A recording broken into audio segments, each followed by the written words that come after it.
3.1절을 맞아 민족 독립에 힘쓴 기독교인, 교회의 역할을 되새기는 작업은 활발합니다. 하지만 일제 억압 36년의 세월 속에서 친일과 변절의 부끄러운 역사에 대한 반성은 여전히 미약하다는 지적이 많습니다. 3.1절 100주년을 앞둔 시점에서 솔직한 한국교회 친일 청산이 필요해 보입니다. 조혜진 기자입니다. 3.1운동 100주년을 맞아 한국교회는 3.1 정신 계승에 힘쓰고 있습니다. 당시 인구의 1.8%에 불과했던 기독교인들이 전국적인 민족운동인 3.1운동을 주도한 자부심 때문입니다. 하지만 한국교회가 일제강점기에 민족의 희망이기만 했던 건 아닙니다. 특히 1930년대 일제의 탄압과 핍박이 극에 달하면서 친일 부역으로 돌아선 이들이 많습니다. 민족 대표 33인의 이름을 올리고 태극기를 들고 만세를 외쳤던 이들조차 일본의 정책에 적극 가담하게 된 것입니다. 내가 하는 교회를 유지하기 위해서다. 또 학교를 유지하기 위해서다.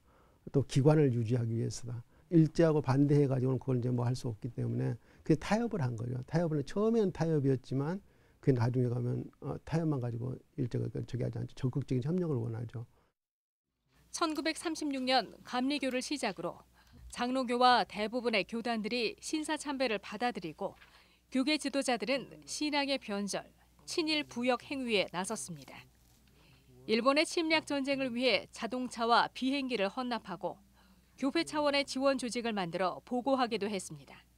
국민정신 총동원, 조선 장로회 연맹, 조선 감리회 연맹, 성결교 연맹, 뭐 이런 걸 만들게 하고 각 교회 단위로 애국반을 조직하게 해요. 전쟁에 협력하는 그런 것들을 이제 그걸 통해서 내려보내는 거죠. 하지만 해방 이후 한국교회는 친일 청산에 나서지 못했습니다. 한국기독교교회협의회조차 해방 직후 친일 인사들이 대부분 회장과 총무를 역임했습니다.